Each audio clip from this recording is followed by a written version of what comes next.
All right, well, it is time for this morning's bull run, and we got a lot to talk about today. And we got two guests joining us in the studio, so a lot to look forward to as well. Let's get into it. First up, the U.S. is officially in a trade war with China. Great. After threatening 100% tariffs on all Chinese imports, President Donald Trump told reporters, quote, "Well, we're in one now," and said tariffs are national security. Or in other words, we're broke, but let's make it sound patriotic. These tariffs already wrecked markets last week. Bitcoin dropped from 121K to 102K in just a few hours.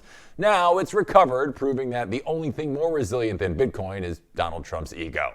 Treasury Secretary Scott Bessent backed him up, saying China's disappointing actions will hurt them more than us, which is true, except it's also now 60% more expensive to buy Bitcoin mining rigs made in China. That's right, miners are getting hit with a 57% tariff. Machines from Indonesia, Malaysia, and Thailand, 21%. Even worse, Customs has been seizing mining rigs under the impression that they're illegal radio devices. Still, no major miners have left the U.S., probably because where else are you going to find cheap energy and bad policy so perfectly balanced? And the CIA is set to carry out covert operations in Venezuela. According to U.S. officials, the order gives the CIA permission to conduct lethal operations and covert actions against Venezuelan leader Nicolas Maduro. It's the latest step in what the administration calls a pressure campaign and what historians usually call a prequel to a mess. Trump told reporters the U.S. is looking at land now because we've got the sea very well under control. The U.S. military has already been targeting boats off the Venezuelan coast, allegedly used for drug smuggling, killing 27 people. And now the Pentagon's drawing up potential ground strike options for Trump to consider. 10,000 U.S. troops are already positioned in the region. Meanwhile, Venezuela's government is accusing the U.S. of violating the UN Charter and said Washington's real goal is seizing their oil. And while the headlines scream regime change, investors hear something else: instability, uncertainty, and inflation risk. All right, joining us today for our bull run, we have one of my favorite guests and my favorite Joe from Zimbabwe in the whole world. We got Joe Epple from Xapo Bank joining us in the studio today. Joe, how are things on your side of the world, my friend? Always great to have you on the show. Thanks for joining us. Hi, I'm so glad to hear I'm your favorite Zimbabwean called Joe. I was worried there was another one, but I'm reassured now. Things on the side of the world are peachy. I mean, what could go wrong in this day and age at this time of our lives? Yeah, that's a nice way to put it, especially considering the volatility we've experienced in the last week or so. But it looks like we're on the upswing, and we're going to chat more about that in just a second as we get into today's stories. So you ready to rock and roll, my friend? Let's do it. All right, first up. So gold, in case you haven't been paying attention, is glittering at an all-time high of $4,200 an ounce, and the world's having a full-blown boomer moment. Lines are forming outside bullion shops like it's Black Friday at Costco. Let's take a look here. You can actually see in Sydney, people waited 200-foot line to buy shiny yellow rocks because they don't trust the dollar, the banks, or probably their own reflection. Gold's up 61% this year, overtaking U.S. Treasuries and global reserves for the first time since 1996. That means central banks now trust metal more than the world's largest economy. But hey, you can't really blame them. One of those things actually holds value when you turn the lights off. And while gold, silver, and Bitcoin now rank among the world's 10 largest assets, Peter Schiff is out here doing victory laps. He says Bitcoin's recent dip proves the bull market is over. Right, because losing 8% during a market crash while gold spikes is apparently failure now. Bitcoin briefly dipped to 102K after that $19 billion liquidation event last week, but compared to altcoins that crashed 95%, that's like walking out of a car wreck with perfect hair. Gold's having its moment, sure, but let's be real, you can't email gold, you can't divide it into Satoshis, and you definitely can't trade it on a lightning node while standing in line at a bullion shop. So congrats, gold bugs. You win this round, but when the lights go out, my portfolio's still running on self-custody. All right, bringing Joe back in. Joe, gold is at a record high of $4,200 an ounce. People are lining outside of bullion shops like it's a Taylor Swift concert. Are investors playing it safe, or are we watching collective boomer nostalgia in real time? What do you make of this? I think it's pretty fascinating. I mean, you see those lines of people literally lining up to buy gold, like the world is ending, and you start to wonder, is it?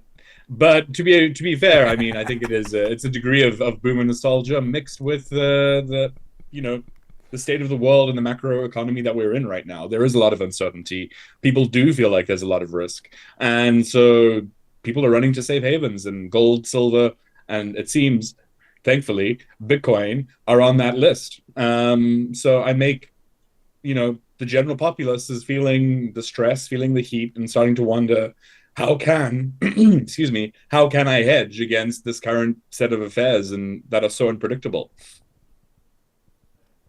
Yeah, no, it's definitely interesting times right now. I think they even sell gold at Costco. I was like driving by the other day and there was a huge line out it and everyone's just like carrying gold bars. Really weird times we're in right now. Might be end of days. I don't know.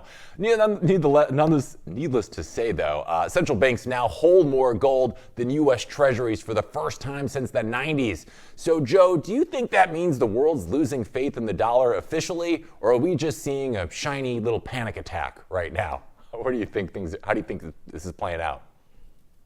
Look, I mean, I think to me it indicates not only is there a rush to safe havens, but for sure that safe haven that for most of my life has been the US dollar is seeming less safe to a lot of people now. And people are going to the old classics, the golds and the silvers, because those are real assets in their minds that they can actually, keep in the vault and ensure that they're hedging with something real.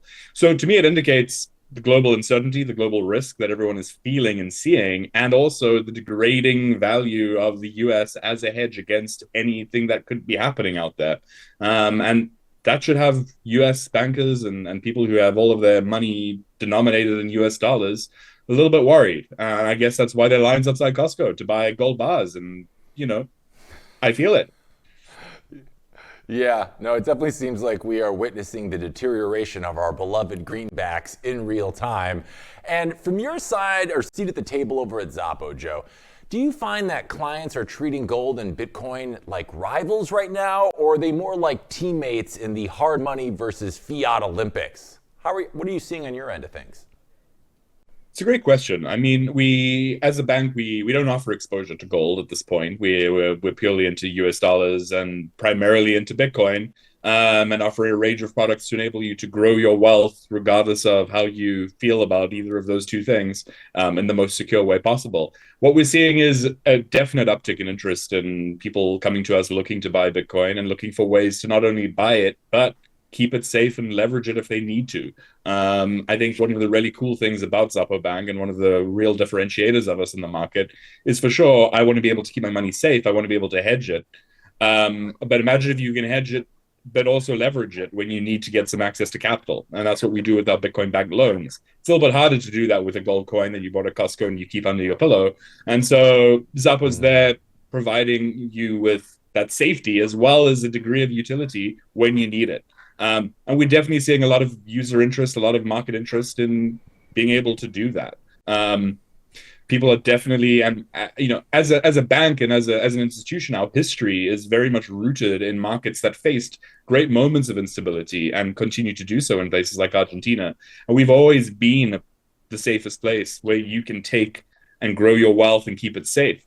So for sure, like to the rest of the world, we say, we've seen this story play out many times in many different places, and Xapo Bank is that safe space that you can come to hedge. Oh, most definitely. That's why we love you guys, amongst other reasons, of course. And, maybe the most predictable thing that came out of this was Peter Schiff, of course, took this moment to stand up on his gold-plated soapbox to say that the dip proves that the bull market's over. If you could respond to Schiff directly, how do you explain to him why Bitcoin still wins even when gold's having its shiny little moment right now? The things I'd like to say to Peter Schiff. Where do I start? But to keep it all above board, I mean, I think I would say you're not comparing apples with apples there. We're talking about the currency, the store of value of the past, which is gold, and it has its place in the world's economy for sure. And you're comparing it to the future of finance and the future of transactions, the future of storing your wealth in a way that you can move it across the world without needing to literally move tons of metal. You can just set up a transaction and pay a couple cents and move $1 billion from country A to country B. So while bull runs come and go and Bitcoin has its cycles, I wouldn't say that we are anywhere near, well, I mean, from my very personal perspective, near the end of this run that we're in. And I would also say that Bitcoin dropping 20% and rebounding overnight is actually a real sign of maturity and how Bitcoin has come such a long way. The last time we saw anything close to this, and this latest crash was far bigger than the second highest, we entered a multi-year crypto winter. With the FTX crash and Terra Luna and all of those things. Here we are, $19 billion of Bitcoin trades and positions liquidated. And 24 hours later, we're back at 115K. So I would say, Peter, you can say what you want, but clearly what we're seeing is a market and an asset that is maturing, that people have increasing confidence in, and that is built for the future, unlike gold, which is a relic of the past. Yeah, and Joe, you bring up a really good point that I'm surprised we're not hearing more people talk about right now. We saw that flash crash. It was $19 billion liquidated in what felt like minutes. I remember checking my phone and the price was decreasing so fast, like some of the apps weren't even registering it. And I'm like, oh no, is this actually the end? Of course it wasn't. But, it did rebound within like a day. It went from 120 to I think as low as 102-ish and then back to 115. So it kind of begs the question, for the longest time, Bitcoin has been treated like a risk-on asset when Bitcoiners everywhere are saying, no, it's a safe haven akin to gold. So, what more proof do you think people need to see that, like maybe in the very short term, Bitcoin is volatile in the day, if you're looking at days, hours, maybe even a week or two, but we saw it rebound within a matter of 36 hours or something. So do you think that is really indicative of this new phase that we're seeing in Bitcoin's journey to truly being the hardest asset on the planet? I mean, yeah, short-term volatility, but unless you're a day trader, that doesn't really affect you that much, right? I mean, what is that kind of saying to you about where we are in Bitcoin's maturation process right now? I mean, I think it says what we've been saying in our sessions is that not Xapo for sure, but Bitcoin is maturing. It's becoming an asset that people can actually bank on as opposed to bet on. And I think that's a really big mindset shift that we're starting to see in the market. The fact that Bitcoin bounced from a low of 101 back up to 115 in a matter of 36, 24 hours means that people snapped it up. They saw 101 as a real bargain, and they deployed their capital to get it, which shows that their money that is in the market continues to see Bitcoin as cheap at 101,000, whatever the bottom was. And that indicates that there's a lot more value to be unlocked in this asset class. And the fact that there's so much capital now interested in and backing it should probably also indicate that we will start to see less crazy volatility as we go further in, to the evolution of this currency into an asset and into a store of value. So for sure, to me, this is a major indicator that we are seeing the asset mature and that we are, seeing no end of demand for whatever becomes available at whatever price we can see it.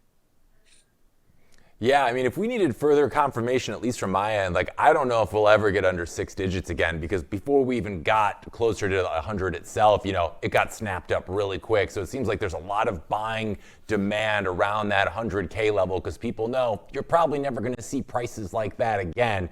And this most recent flash crash and then rebound certainly seem to be indicative of that. So I think you're right. Good tidings ahead for sure. Let's move on to our next story, Joe. I'll be back with you in just a second. But first, BlackRock BlackRock's spot Bitcoin ETF IBIT has crossed the $100 billion in assets mark less than 2 years after its launch. It's officially the fastest growing ETF in history and the most profitable I told you so Larry Fink's ever had. BlackRock now holds over 804,000 BTC. That's roughly 3.8% of all Bitcoin in existence. Now, for context, Strategy owns about 640,000, so yeah, Saylor may be the high priest, but BlackRock, they just bought the church. At peak prices last week, the stash was worth over $100 billion. Today, it's hovering around $90 billion, which means Larry Fink has lost more money in a week than most altcoins have in their entire existence, and he's still smiling. In a recent interview, Fink said the company's expanding into tokenization, turning bonds, real estate, and probably your grandma's house into blockchain assets. All right, bringing Joe back. Joe, BlackRock's Bitcoin ETF just became the fastest growing ETF in history, over $100 billion in less than 2 years. Are we witnessing Wall Street finally get it, or are they just chasing the world's most profitable bandwagon? What do you think? I mean, I think Wall Street's always chasing the world's most profitable bandwagon, but I think the fact that that is Bitcoin at this moment shows exactly what we started with, that this is Wall Street catching on and understanding that this is not a passing fad. This is not a crazy bet that degens on Twitter are making. This is actually something which real money can flow into. I think a large part of that is also the regulatory environment that we've seen in the last couple of years, starting to become one that enables large financial institutions like the biggest asset manager in the world to structure an ETF around. And that's the kind of thing that was unimaginable 5-10 years ago. We are seeing each year that goes by greater regulatory clarity, and that gives these large financial institutions and the people who are literally managing the world's assets the space in which to actually gain exposure. And what I think the fastest ever ETF, I mean, hitting 100 billion in under 2 years, that doesn't just show that Wall Street is making its bet, but it shows that it's a good bet. It's paying off. There's appetite for it. People want it. They want that on their portfolio. And that means that I think, the fire is lit. I would assume we only see more ETFs and similar kinds of financial instruments being deployed across the board to try and lap up what seems to be increasing demand. Yeah. No, it's really amazing when you think about how far we've come in just the last 5 or 6 years. It went from retail YOLOing, and now it's institutional accumulation. And it's just a completely different feeling and atmosphere than we experienced, like I said, only 5-6 years ago. It's pretty wild. I mean, now Larry Fink's firm, BlackRock, owns almost 4% of all Bitcoin. So, but it does kind of beg the question, right? Like, is that bullish for adoption, or is it slightly terrifying that the decentralized revolution is being led by the same guys who own half of everything else? I guess we kind of got to take the good with the bad, right? For sure. And look, I mean, I think at one level we can cheer clearer regulation and greater, large institutional financial interest.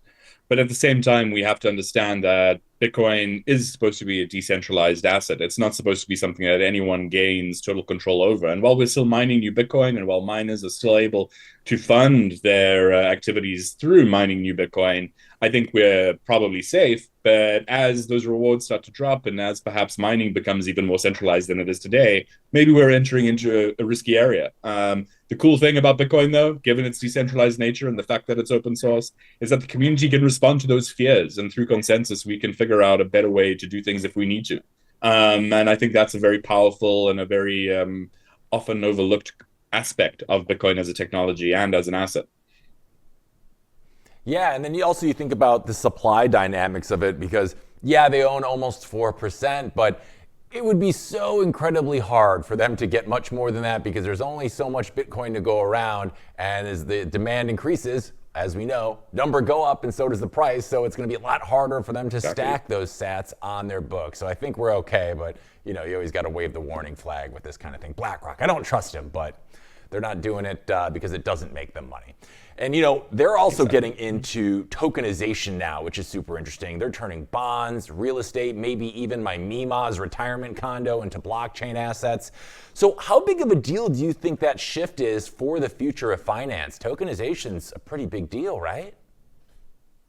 It is a big deal, and it's It's interesting. I mean, having been around through the NFT craze, when everybody was blowing a couple 100,000 on a Bored Ape, which was the kind of at some level the first mainstream moment that tokenization had, and seeing how that collapsed into many little Ponzi schemes effectively. I do think tokenization is a fascinating and a very interesting and a very complicated area, but it's one in which we are yet, I think, to see the regulation required to enable it to happen at scale. I'm assuming, and I'm hoping we will see a little bit more regulatory clarity on that side across the European markets and then the US markets. And I know there is a degree of it enabled under the Genius Act. But I do think that seems to be the current kind of craze outside of stablecoins is what can we tokenize and what does that mean? How does that enable us to make more money as a BlackRock, or how does that empower us as individuals to make money off of the things that we already own? So for me, it's a very interesting new area. It's a very interesting concept, but it sounds like we're starting to layer technology over things that can lead to positions that get over leveraged or positions that are not necessarily backed by what they say they are. So it's an interesting area, and it's one that I personally have a degree of caution around because it feels quite removed from where we started as Bitcoiners. But it's one that I'm pretty fascinated in and watching closely. What are your opinions, Hank? What do you think it means? It's interesting, but the very fact that you made a good point. You kind of compared it to what we saw in the NFT craze with Bored Apes. That's kind of given me a little bit of pause because I remember being in part of that world for a minute and what an absolute dumpster fire it was, despite everybody, and rightfully so, at least at the time, screaming from the high heavens like, these hold no intrinsic value. I can copy and paste this dumb monkey photo. And they were right.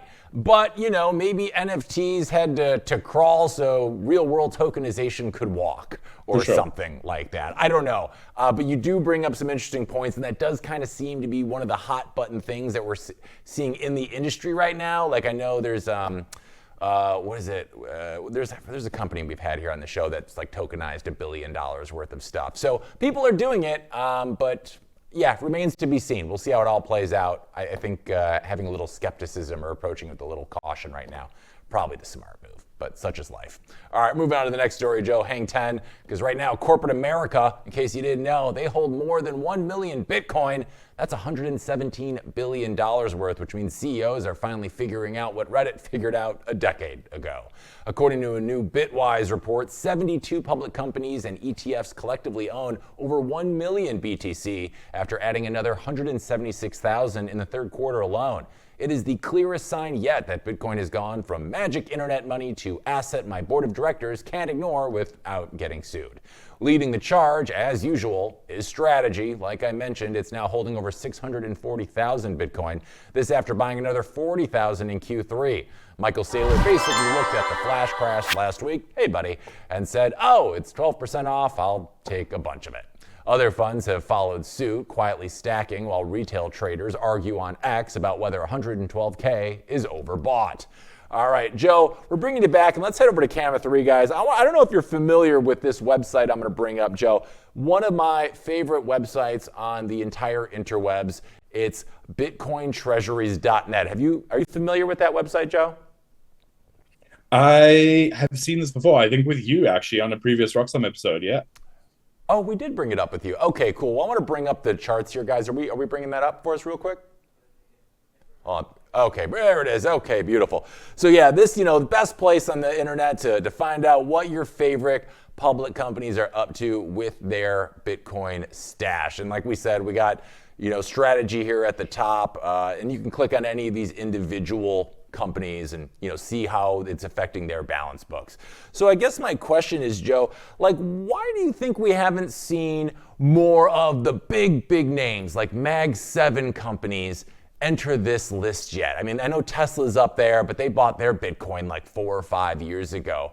Are they waiting kind of for the first domino to fall so they can give themselves permission to join in on the fun? Or what do you think's keeping these big corporations out of it so far, for the most part? I mean, it's a great question, but I think, even as we're saying Bitcoin is maturing, Bitcoin is becoming the kind of financial asset class that places like BlackRock are prepared to create funds around.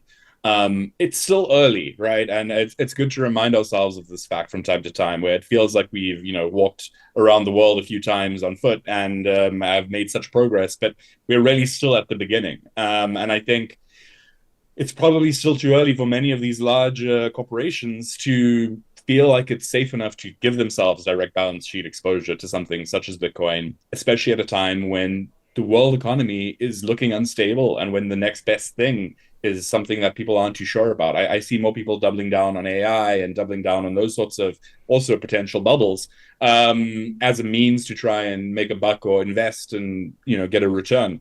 I don't think though that this is that this list is going to continue to look like this forever. And I do think that as we see things like our previous story, the fastest growing ETF of all time being the IBIT, that we will see more and more, Fortune 500 companies, more and more listed companies seeing themselves as being ready for some exposure to the asset class that is clearly driving a huge amount of consumer demand.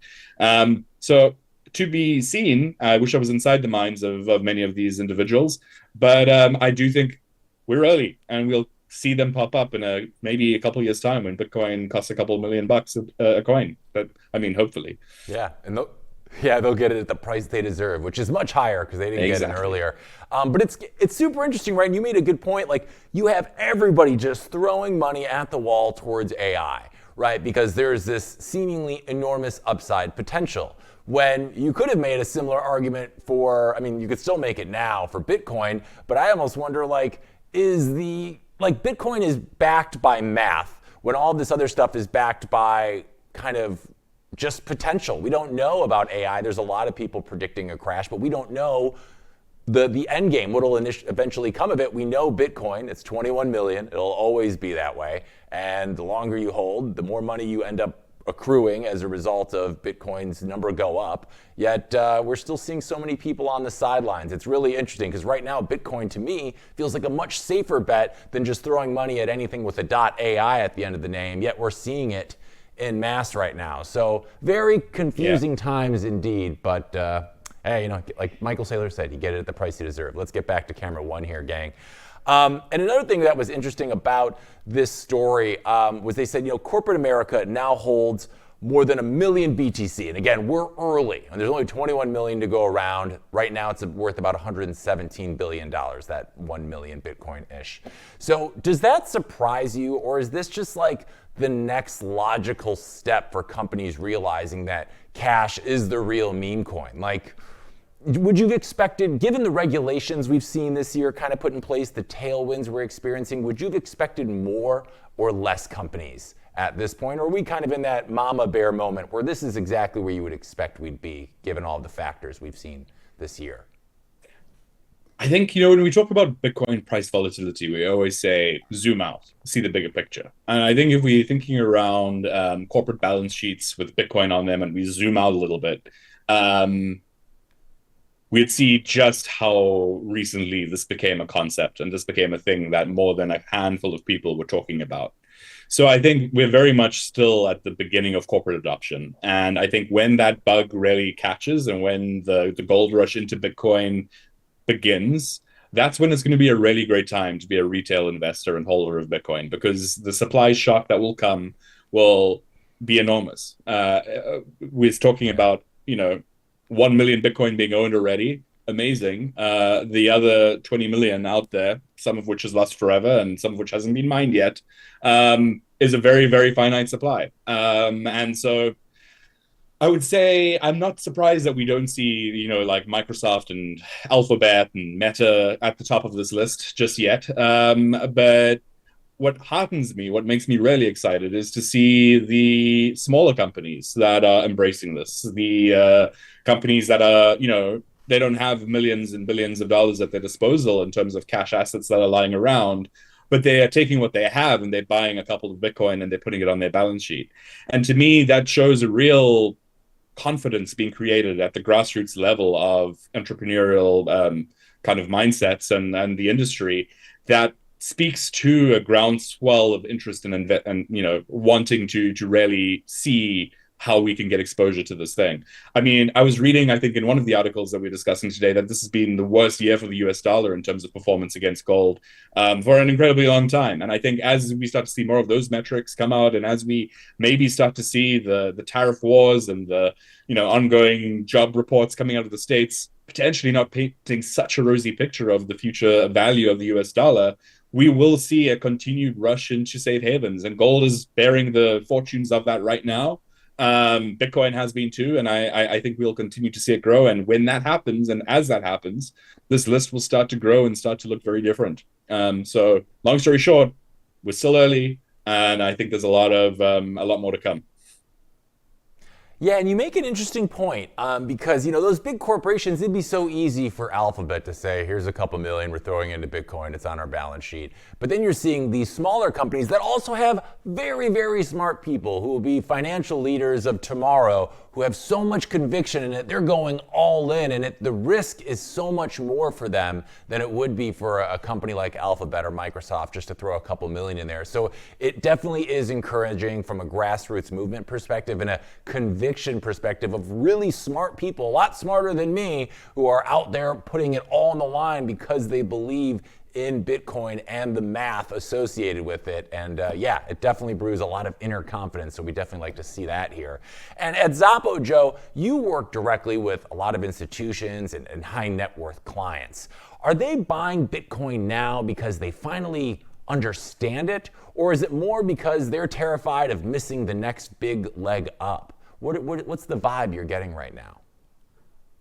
It's a great question, and it's an interesting one to respond to. So I definitely can't speak on behalf of all of Xapo Bank's members and customers, or in terms of our corporate strategy and what we're seeing there. But what I will say is a lot of the members that we have at Xapo have. I mean, there's a pretty interesting mix of people who've had Bitcoin for a while and have chosen Xapo as their place to keep it safe as it's grown from this little investment into this gigantic investment. Probably no safer place to keep your Bitcoin than Xapo Bank, with our founding in 2013 and our Swiss nuclear bunkers as part of our storage via MPC. But that's besides the point. Throwing in my little pitch on the side. On the institutional side, the interest is varied, and I think at some level, whether it's a family office or a high net worth individual or an actual corporate that's looking to invest in Bitcoin, we're seeing a range of appetites. We're seeing people who are looking to hedge. We're seeing people who are looking to get on the bandwagon in case they're going to miss it, and we welcome any and all who want to come to Xapo and say, "Hey, I've got some appetite for Bitcoin, or I've got some Bitcoin that I want to grow and I want to keep safe. I want to leverage." We provide any and all of those opportunities for our users, be they retail or institutional. Yeah, well, that's why it's the best place to bank your Bitcoin, Xapo Bank. We know it here well. And that's why we trust having you guys on the show, giving us some of the best signal in the business. We always appreciate you guys when you come on by. All right, we got another story here, Joe, so hang 10. We'll be back with you in a second, because apparently humanity's next great investment boom will last until the year 2100, and it will be powered by old people and new money. That's according to the Federal Reserve Bank of Kansas City. Their recent study shows that as the global population ages, total asset demand could rise another 200% of GDP between 2024 and 2100. That means an avalanche of capital will be hunting for yield for the next 75 years. And guess which hard, scarce digital asset is ready to catch it? Bitcoin, of course. The report says aging populations save more, live longer, and crave stable stores of value. That trend will keep real interest rates suppressed and push demand toward alternative assets like Bitcoin, which has the dual advantage of scarcity and memes. BitGet's CEO Gracie Chen predicts that within the set 75-year window, Bitcoin will be valued by retirees the way their grandparents valued gold. Right now, about 34% of crypto holders are aged 24 to 35, but as regulation and ETFs mature, older investors will join the party with much deeper pockets. Bottom line here is global wealth grows and the planet grays. Capital needs a home that can't be printed, seized, or stimulated into oblivion. And Bitcoin checks all those boxes, and it's got better branding. Moving back to Joe. Joe, the Fed says that aging populations and global wealth growth could fuel asset demand until 2100. Basically, old people are going to pump your bags. Do you buy that argument? What do you think? You know, I actually do buy it. And I'll offer a personal anecdote. So over this last weekend, I went to visit some family who are of the boomer generation. And we were talking about crypto. We were talking about Bitcoin. And the narrative has shifted so much in the years I've been working in this industry, and went from being the crazy, relative who was in the Ponzi scheme to now being the person who actually understood a thing and, has done decently off of it. And the narrative has shifted from, wow, what's this crazy scam thing, to, oh, I think we missed the boat. I think that was an opportunity that we should have seized at the time. And I think what that shows me is a realization that Bitcoin never was a scam. And in fact, today is not, and is still something that they wish they had been able to get a part of. The next piece of the puzzle there is telling them, hey, you're not too late. It is actually still early. $100,000, $115,000 sounds expensive, but it's a hell of a lot cheaper than a couple million, and that could be where we're headed. So I think if we're able to bridge that narrative gap and say, cool, welcome to the party. I'm glad you understand that I'm not here to steal your money. But hey, it's not late. You can still get in. That's when we're going to start seeing that generational boomer wealth flow into this asset class. I think couple that with I know it's my favorite phrase on this show, but the macroeconomic uncertainty around the world, and you have boomers who are wanting to retire, who are worried that maybe those US bonds and those S&P 500 index funds won't be performing as well into the future as we had hoped. They're looking for alternatives. And so the trust that's been built up in Bitcoin, and the look and the need to hedge against what were once the safest bets on the books, definitely creates a really interesting opportunity. And I think we'll see it happening. Maybe not everyone, but certainly it's going to happen at some level. Yeah, I mean, Bitcoin kind of feels like the Noah's Ark of the financial tsunami that we're kind of living in right now. And, reports are saying that retirees are really craving stable stores of value. So it kind of begs the question, it sounds like you're hearing it from your family a little bit. How long do you think it's going to be before we see my grandpa moving his gold into Bitcoin instead of the other way around? Are we pretty close to that, you think? Maybe another couple years? Less? I don't know. I think it's hard to call. If I was able to call that accurately, I'd be busy placing my my long trades.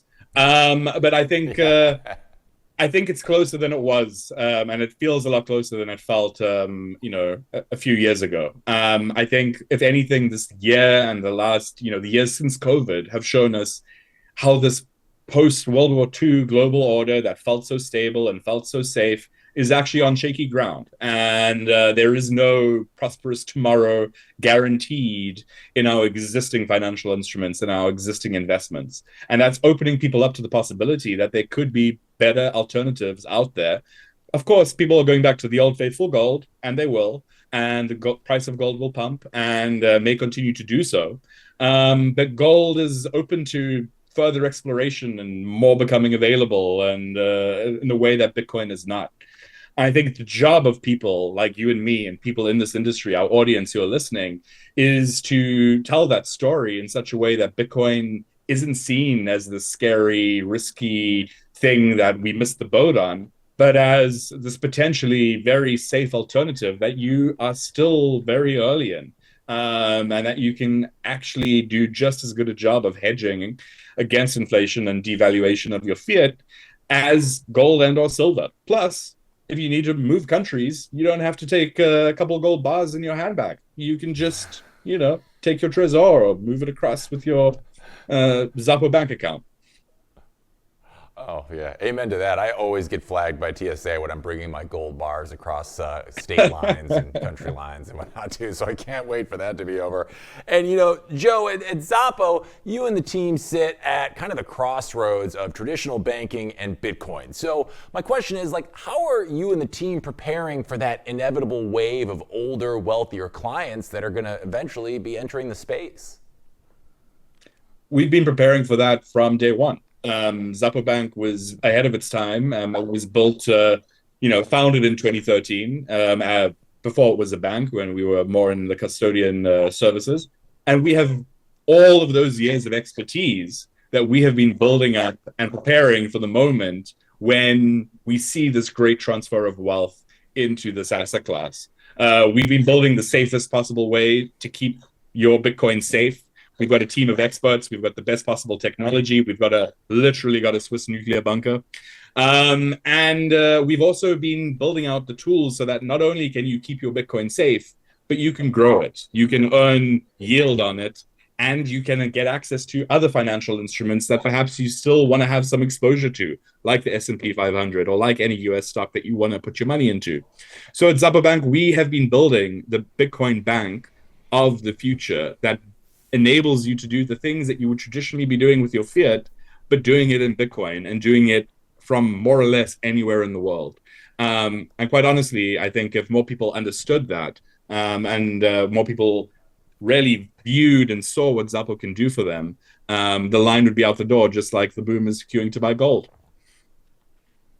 Yeah. And I got a question. I'm very intrigued by this Swiss nuclear safe haven you got there. If you work with Xapo Bank, do you get a seat in there? Because this tariff thing with China is kind of freaking me out. If things escalate, I need a place to go. So, or is it only for cold wallets? I'll have to make some internal calls and we'll see what we can do, Hank. But if anyone gets a ride there, I'll make sure you're included. I eat very little. I can take up very little space despite how big I look. So yeah, just throw that out there. I'll take any help I can get. All right, Joel, it looks like our time with you is running short today. But as always, we always really appreciate having you on the show and getting your insights and expertise. And I know our audience does. So for those that are saying, listen, I now also have a favorite Joe from Zimbabwe, what's the best place they can go to see more about what you're talking about and what you and the team at Xapo are up to? Thanks, Hank. I mean, you can find Xapo at Xapo Bank app on X. You can find us on LinkedIn. You can find us at xapobank.com.